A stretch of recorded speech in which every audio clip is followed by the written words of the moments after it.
Hello friends, welcome to my Nataraj classes. आज हम discuss करने जा रहे हैं स्टेट ऑफ नेचर। और स्टेट ऑफ नेचर हम देखेंगे कि डिफरेंट थीरीज ने स्टेट ऑफ नेचर के बारे में क्या अपनी पर्सपेक्टिव दिए हैं। सबसे पहले हमने फर्स्ट वीडियो में डिस्कस किया था state of nature. State of nature क्या होता है, ठीक है, वो हमने गवर्नमेंट के पहले का किया था, जब गवर्नमेंट फॉर्मेशन नहीं हुआ था।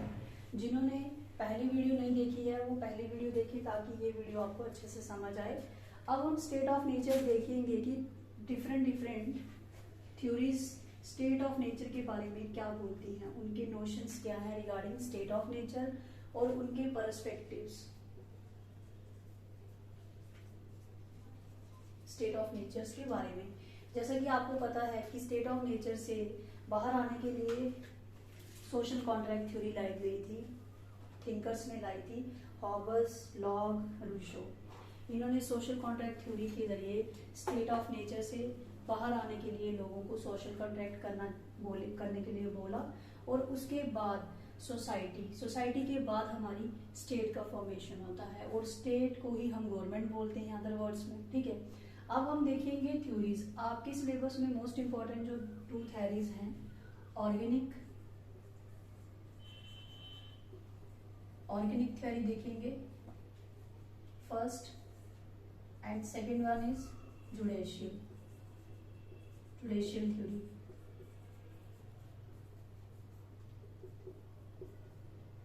तो ये दो थ्योरी आज हम डिस्कस करने वाले हैं। सबसे पहले हम ऑर्गेनिक थ्योरी के बारे में पढ़ेंगे। Organic theory states of nature के बारे में क्या बात करती है। सबसे पहले ऑर्गेनिक थ्योरी जो थी ये बहुत अर्लीस्ट थ्योरी है, ठीक है। तो अगर हम ऑर्गेनिक थ्योरी के बारे में बात करें कि इनके स्टेट ऑफ नेचर पे क्या व्यूज थे, तो ऑर्गेनिक थ्योरी क्या रिप्रेजेंट करती है स्टेट को, लिविंग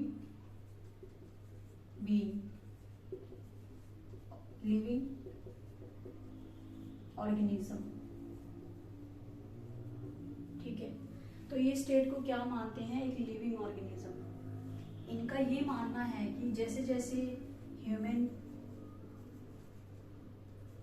बीइंग्स ग्रो करते हैं वैसे ही स्टेट भी ग्रो करती है एंड डेवलपमेंट, ह्यूमन बीइंग्स की भी डेवलपमेंट होती है और ग्रोथ होती है और स्टेट की भी उसी तरह होती है।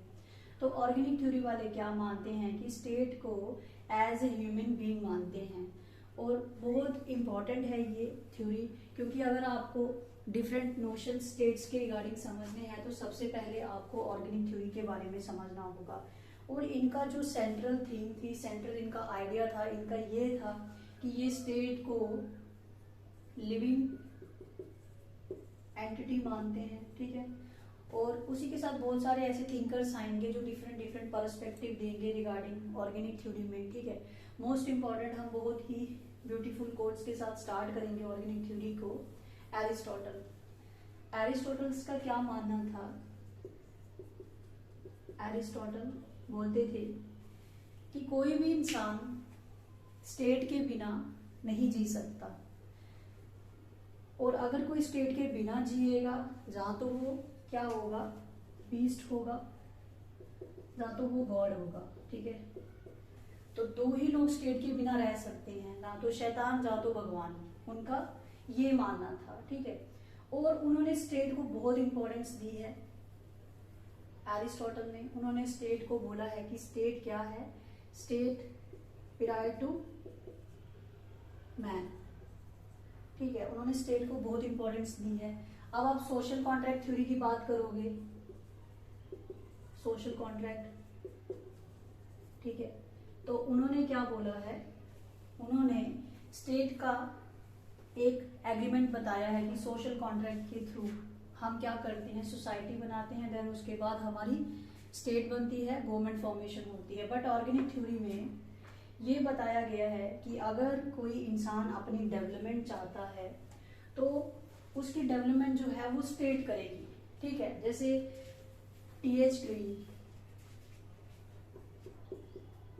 ग्रीन स्टेट के बारे में क्या बात करते हैं, देखो ये जो कोड्स हैं मैं आपको लिखवा रही हूँ, ये बहुत इंपॉर्टेंट है। अगर आप अपनी आंसर राइटिंग में ये कोड मेंशंस करोगे एरिस्टोटल का, टी.एच. ग्रीन का, तो आपको अच्छे मार्क्स मिलेंगे, ठीक है।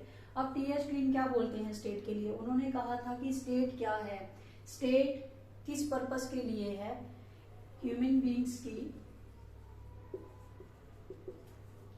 गुड लाइफ के लिए, ठीक है। फिर हम देखेंगे कि ऑर्गेनिक थ्योरी, अब यहां तक आपको क्लियर है। हम देखेंगे ऑर्गेनिक थ्योरी स्टेट को क्या मानते हैं। सबसे पहले तो लिविंग मानते हैं, देन उसके बाद इनके टू व्यूज आते हैं, ठीक है। सबसे पहले स्टेट को कंसिडर्ड करते हैं नेचुरल इंस्टीट्यूशन, ये नेचुरल इंस्टीट्यूशन है, और इथिकल इंस्टीट्यूशन मानते हैं ये स्टेट को, ठीक है। ये चीज आपको एग्जाम में डिफाइन करनी है ऑर्गेनिक थ्योरी की, ठीक है।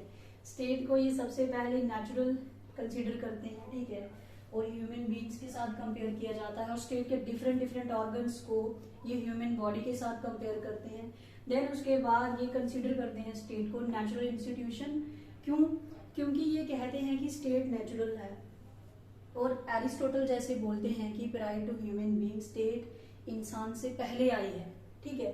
तो ये मानते हैं स्टेट जो है वो नेचुरल इंस्टीट्यूशन है, और उसी के साथ ये इथिकल इंस्टीट्यूशंस भी स्टेट को मानते हैं, ठीक है। अब एरिस्टोटल की बुक है पॉलिटिक्स बुक्स है, बुक फर्स्ट, जिसमें उन्होंने स्टेट और ह्यूमन बीइंग का रिलेशन बताया है। स्टेट और ह्यूमन बीइंग का रिलेशन उन्होंने उस बुक में बताया है, ठीक है। उसके बाद आप देखोगे कि उन्होंने ये माना है कि कोई भी इंसान, जब स्टेट को कंसीडर किया जा रहा है नेचुरल इंस्टीट्यूशन, तो यहाँ पे ये बात करी जा रही है कि कोई भी इंसान स्टेट के बिना सरवाइव नहीं कर सकता, कोई भी इंसान स्टेट के बिना सरवाइव कर ही नहीं सकता। क्योंकि अगर कोई स्टेट के बिना सरवाइव करेगा, जहाँ तो वो बीस्ट होगा, जहाँ तो वो गॉड होगा। ये एरिस्टोटल की फिलॉसफी थी, ठीक है। और उसके साथ आपने एक चीज देखी होगी कि अगर हम बात करें मोस्ट इम्पॉर्टेंट हीगल की, तो हीगल ने स्टेट को बहुत बड़ी इंपॉर्टेंस दी है। उन्होंने कहा है state is the March of God on earth, ठीक है। कोई मुश्किल नहीं है, तो उन्होंने ये माना है, ठीक है। उन्होंने क्या माना है? स्टेट को मार्च ऑफ गॉड माना है उन्होंने अर्थ के ऊपर। उन्होंने कहा है स्टेट क्या है? मार्च ऑफ गॉड ऑन अर्थ। तो अब हम देखेंगे इथिकल इंस्टीट्यूशंस। अब इसको स्टेट को इथिकल इंस्टीट्यूशन बोला गया है, क्यों बोला गया है? देखो, इथिकल्स में आप अच्छा बुरा सब सीखते हो, ठीक है। तो स्टेट आपको क्या सिखाता है? अच्छी लाइफ देता है, आपको अच्छी चीजें सिखाता है, ठीक है। बहुत सारे रूल्स एंड रेगुलेशंस, बहुत सारी, अगर आप कुछ गलत करते हो तो बहुत सारी पेनल्टीज आप पे होती हैं। तो हम इथिकल इंस्टीट्यूशंस को जब कंसीडर करते हैं स्टेट को, तो स्टेट के क्या व्यूज हैं उसके ऊपर वो देखेंगे, ठीक है। अब देखो, स्टेट किस पर्पस के लिए बना है? इंसान की कॉमन गुड के लिए, सबकी वेलफेयर के लिए, ठीक है। तो इथिकल इंस्टीट्यूशंस का ये क्लेम था कि स्टेट की एग्जिस्टेंस किस पर्पस के लिए है? For the sake of life and for the sake of life, good life, sake of good life and continuous, यहाँ पे कंटिन्यूस बताई गई है गुड लाइफ स्टेट के थ्रू, ठीक है। ये इथिकल इंस्टीट्यूशन है इसीलिए। फिर उसके साथ आप एक चीज देखोगे कि यहाँ पे क्या बताया गया है इथिकल इंस्टीट्यूशन को। अगर हम देखें, जैसे हर्बर्ट स्पेंसर है, यहाँ पे उन्होंने हर्बर्ट स्पेंसर, उन्होंने भी स्टेट को क्या माना है? Living organism. उन्होंने कहा है जैसे स्टेट ग्रो करती है वैसे ही ह्यूमन बीइंग्स भी ग्रो करते हैं, उनकी डेवलपमेंट होती है। और उन्होंने जैसे बताया है कि स्टेट के ऑर्गन्स, देखो स्टेट के कितने ऑर्गन्स हैं? 3 ऑर्गन्स स्टेट के हैं, जिसमें लेजिस्लेटिव आता है, एग्जीक्यूटिव और